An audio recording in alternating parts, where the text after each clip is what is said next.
Meu nome é Diego, eu tenho 35 anos e nós nos conhecemos há 2 anos, um pouquinho, quase 3. E nesse processo desses 2 anos e pouco, quase 3, você acompanhou uma boa parte da minha vida, né? Eu sou formado em farmácia, então eu era calculista de farmácia, tinha um trabalho muito estável, tinha uma vida muito estável, porém, entretanto, todavia, eu tinha uma carência emocional muito grande em relação a ter outra pessoa para me sentir mais completo. Eu fui casado por quase 10 anos com meu primeiro companheiro, que faleceu em 2017.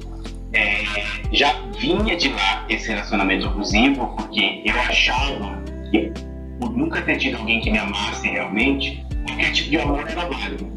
Então eu aceitava tudo, sabe? Eu aceitava o fato de ele me deixar trancado dentro de casa o dia todo, eu aceitava o fato dele sair com os amigos para beber e eu ficar em casa, sabe? Porque eu achava que tudo aquilo era um cuidado, tudo aquilo era um amor que ele tinha. Eu me sentia como uma criança criada por um desenho infantil daquela famosa rede de desenhos infantis que nós conhecemos, as quais todas as princesas terminam com seus finais felizes. E eu achava que estar dentro daquele retorno de vidro era proteção, quando na verdade era uma opressão. Né? Eu fui me fechando dentro de uma concha e não me dei conta disso. E fui entendendo, o meu psicológico foi entendendo que aquela concha era um lugar seguro, era um lugar onde eu deveria ficar. Só que em 2017, quando meu primeiro companheiro faleceu, eu me perdi completamente. E esse relacionamento de 2017 já teve violência, já teve agressão, tanto física quanto verbal, já teve dedo quebrado, teve um monte de coisas aí. Mas eu achava que aquilo era amor, era aquilo que eu merecia, era aquilo que a vida tinha para me oferecer e eu deveria me contentar. Enfim, em 2017 ele faleceu, dali pra frente a minha vida foi um fenômeno desgovernado, assim, foi em ladeira abaixo. Eu me envolvi com droga, eu virei alcoólatra, eu não me sentia feliz, embora eu tivesse tudo, eu não conseguia me sentir completo, eu não me sentia feliz. Então eu buscava em outras pessoas alguém que me tratasse da mesma forma que o primeiro me tratou. Alguém que me amasse daquela maneira. Isso é horrível. Isso é horrível. Quando você começa a acreditar que a sua vida só vai ser melhor, só vai ser completa se alguém estiver ao seu lado, você se torna prisioneiro daquilo. E eu achava que aquilo era imprescindível, era indispensável na minha vida. E eu levei anos a fim para entender isso. E aí, em 2020, me envolvi com outro rapaz. Nós já nos conhecíamos de infância, né? Nós somos amigos de escola e tal. E aí, já nos encontramos em um bar, acabamos nos envolvendo e fomos morar juntos. Ele não era uma pessoa ruim. Ele não era uma pessoa ruim. Mas eu era uma pessoa totalmente dependente, uma pessoa totalmente dominador, possessivo, ciumento, tudo que você imaginar, sabe? Eu era controlador demais. Só que nesse ser controlador demais, ao mesmo tempo que eu ajudei ele a sair de uma situação muito ruim que ele estava, eu me coloquei numa situação muito ruim. Porque eu comecei a fazer coisas para que aquele relacionamento nunca acabasse que uma pessoa normal não faria. Não teria feito, não teria aceitado. Por exemplo, sair da casa dos meus pais, onde eu tenho todo o conforto, todo o resguardo, todo o meu lugar seguro, para alugar uma casa, montar uma casa inteira de móveis, botar a pessoa lá dentro, botar familiares dentro da casa, me anular, deixar de comprar coisas ou de viver coisas que eu queria viver para que a outra pessoa vivesse. E nisso nós dois fumávamos, né, maconha. Enquanto estávamos na maconha, estava tudo bem. Nós éramos um casal assim incrível, incrível, de verdade. Porém, entretanto, todavia, em dado momento a maconha já não foi suficiente para mim. O que aconteceu? O Diego lá de 2017 voltou na cocaína. Quando a cocaína entrou dentro da minha casa, a coisa desandou. A coisa se perdeu completamente. Aí começaram a haver mais desconfianças, começaram a haver as traições virtuais, começaram a haver as mentiras, começaram a haver o abuso. E eu comecei a acordar para aquilo. Eu comecei a acordar que não era o suficiente para mim. Não era o suficiente você estar casado com uma pessoa e transar 6 vezes em um ano. Isso não é normal dentro de um casamento. Aquilo para mim não estava bom, não era normal, mas ainda assim eu acreditava que era o que eu merecia. Eu tinha uma ideia de relacionamento que, independente do que aconteça, você não pode se separar. Você tem um casamento bom, você tem um casamento ruim, você não pode se separar. E eu usava como exemplo os meus pais, os meus avós, que foram casados por anos, os meus pais que são casados por anos. E a coisa começou a ter que engolar. No final de tudo isso, né, em março do ano passado, foi o ápice da coisa, porque eu já estava num ponto que a minha vida era acordar cocaína, trabalhar cocaína, jantar cocaína, dormir cocaína. Dormir não, eu não dormia. E eu comecei a desenvolver em 2017, quando o anticorpo apareceu, eu já tenho um quadro depressivo, que a depressão evidentemente não tem cura, nós não podemos ver. E aquilo foi se acentuando cada dia mais.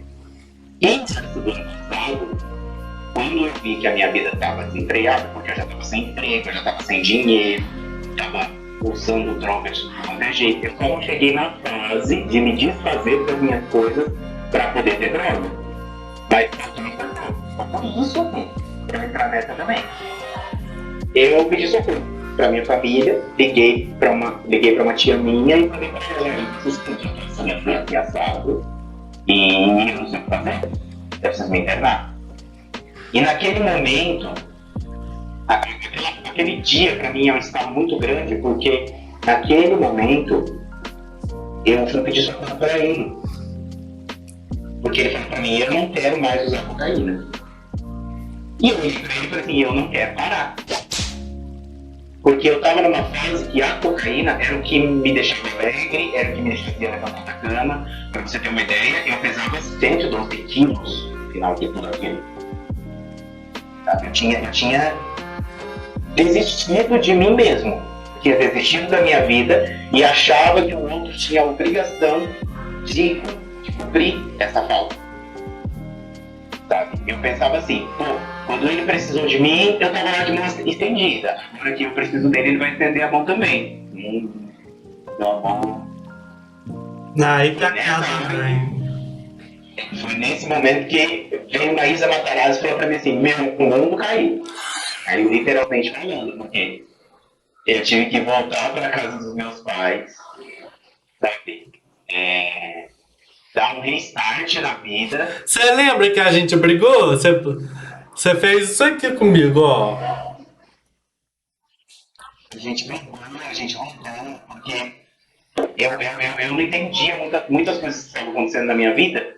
E assim, eu sempre fui uma pessoa que eu nunca gostei de pressão, eu nunca gostei de ser pressionado a nada, ou a fazer aquilo que eu não queria. Porém, o que eu não percebi é que eu fazia isso com as pessoas. Porque quando eu queria alguma coisa, tinha que ser na minha hora, tinha que ser do meu jeito, tinha que ser, sabe, eu quero. Não importa de onde vem ou como vem, eu quero. E você que se vire. Poxa, isso não é legal, sabe? Isso não é legal. E aí, logo depois que eu me separei, um tempo depois, coisa de um mês e meio depois, a minha avó paterna faleceu. E eu lembro que eu estava aqui no sítio um dia e eu estava com defeito, né, de cocaína. E ela começou a passar muito mal, porque ela tinha Alzheimer, ele estava acamada há muitos anos, muitos anos. E aí eu chamei a ambulância para vir levar ela para o hospital. E isso você está sabendo em primeira mão, minha família não sabe disso. E quando a ambulância chegou na entrada do sítio, porque nós moramos num lugar muito recluso, muito perdido, então você tem que ir andando um pouquinho até um certo local para a ambulância poder te ver. Quando eu cheguei, que o enfermeiro do SAMU me viu, eu olhei para ele e falei para ele assim, não traz ela de volta. Não deixa ela voltar. Foi na hora da minha ir embora. Foi na hora da minha descansar. Ela não quer ressuscitação, acontece que ela não quero, não queremos. Eu assumi isso pela minha família. Pegaram minha avó, levaram minha avó para o hospital, eu acho que ela ficou cerca de 2 ou 3 dias no hospital e faleceu. Até aquele momento assim, a minha vida ainda não fazia sentido. Quando eu vi ela dentro do caixão, eu estava com 3 papelotes de cocaína dentro do meu bolso. Dentro do velório da minha avó, eu estava me drogando. Tanto que eu não estava nem no velório da minha avó. Chorei assim, mas foi muito cenográfico, sabe? Foi uma coisa muito meio que. Porque eu estava muito anestesiado naquela hora. Depois, na hora do enterro dela, eu sentei na frente assim do túmulo e eu comecei a ver os pedreiros subindo aquela linha de tijolo e o túmulo dela desaparecendo. Ali naquela hora minha cabeça pegou e fez assim: você matou sua avó. Porque você falou para os enfermeiros não trazerem ela de volta. Não importa se ela tinha 90 e tantos anos, não importa assim, se ela tinha Alzheimer, se ela não se mexia, se ela já não comia sozinha, se ela não falava, se ela quase não abria os olhos, você matou ela. E aquilo para mim foi um choque, porque nós chegamos no sítio e eu sentei com os meus primos na porta da casa dela para conversar com eles e aquilo começou a bater na minha cabeça. Bater, bater, bater, bater, bater, bater. Até que eu olhei para um primo meu e falei assim, sabe o que eu matei a avó? Eu também assim, eu falei, eu matei. Fui eu que falei para os enfermeiros não ressuscitarem. Fui eu que falei para os enfermeiros não trazerem ela de volta. E aí todo mundo veio e a minha família, graças a Deus, é incrível. É incrível. Eu nunca tive problema com fobia na família, nunca tive problema com preconceito na minha família. Sabe? Pelo menos nunca tenha visto. Nunca tenha visto. Até porque todo mundo sabe que o Diego é uma bicha luta, e é isso, tá tudo bem. E aí o meu primo me falou assim, não, você não fez isso. Você não fez isso. Se você tivesse deixado ela morrendo, sufocando dentro do quarto e não tivesse chamado a ambulância, a gente não teria tido tempo de se despedir dela. Você deu tempo para a família toda se despedir dela antes dela ir embora. Só que aquilo para mim eu não entendia. Tá? E aí eu decidi que eu ia para a internação. E minha mãe conseguiu contato com uma instituição chamada Fazenda da Esperança em Guaratinguetá. E no dia 1º de abril, no dia da mentira, eu fui internado. Eu, eu cheguei lá, era umas 7h30 da manhã mais ou menos, e aí foi nos apresentado a fazenda, nós vimos vídeos e tal. E eu fiquei 3 meses enclausurado, sem acesso a nada, sem acesso a música, sem acesso ao telefone, só me comunicando com os amigos e com as pessoas mais próximas por cartas. Você mandou uma mensagem pro celular da minha mãe imprimiu para mim. Eu tenho até hoje guardado essa mensagem. E foi muito importante para o meu recomeço. Eu tive que aprender a me respeitar, sabe, Joana? Porque todas as vezes que as pessoas me machucaram,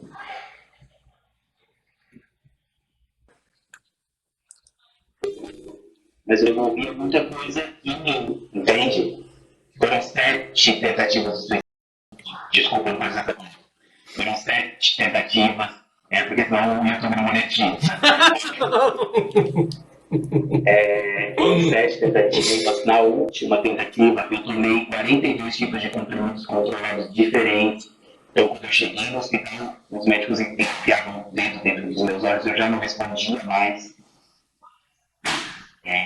Assim, eu entrei numa fase de autodestruição. Sabe? Quando eu cheguei na fazenda, eu estava numa fase autodestrutiva.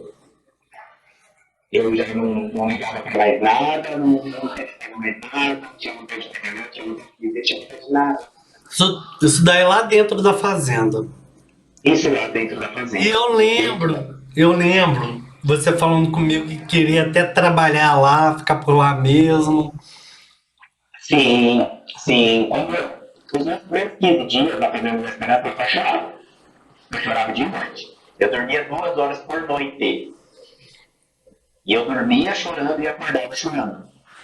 Porque não entrava na minha cabeça a ideia de que. Porque, tipo assim, eu sempre, espiritualmente falando, eu sempre fui uma pessoa muito confusa. Porque a minha mãe, ela foi católica, uma parte da minha infância. De repente, minha mãe virou crente, virou protestante, virou crente, não, virou evangélica, se tornou-se evangélica. E aí a vida virou um inferno, porque Nós não podíamos ouvir música, nós não podíamos fazer um monte de coisa que eu gostava de fazer, porque ver filme da Disney era coisa do diabo, ouvir música da Xuxa era coisa do diabo, porque o disco da Xuxa de trás para frente era chamando o diabo para morar junto com você, porque você não podia ter certos brinquedos. E eu sempre fui uma criança muito humilde. Nós sempre fomos uma família que não passamos necessidade, mas sempre fomos muito humildes. Porém, entretanto, todavia, eu queria ter o que os meus amigos tinham. Eu queria ter a vida que os meus amigos tinham. E eu tive uma infância feliz. Graças a Deus eu tive uma infância feliz. Eu sempre brinquei na terra, sempre tive quintal. A imaginação, assim, eu pegava uma bicicleta e transformava num cavalo preto, fabuloso, chamado Apolo, que eu ficava zanzando pra cima pra baixo, igual uma paquita do Satanás. Eu te juro por Deus, era um absurdo, assim. E depois, aos meus 34 anos, eu vi que tudo aquilo tinha morrido, sabe? Eu já cantei em banda, tem vídeos meus na banda no YouTube, tem vídeos meus cantando no programa na NGT, programa de televisão, entende? Eu vi Ludmilla quando eu ainda era MC Beyoncé, Quebra-Barraco.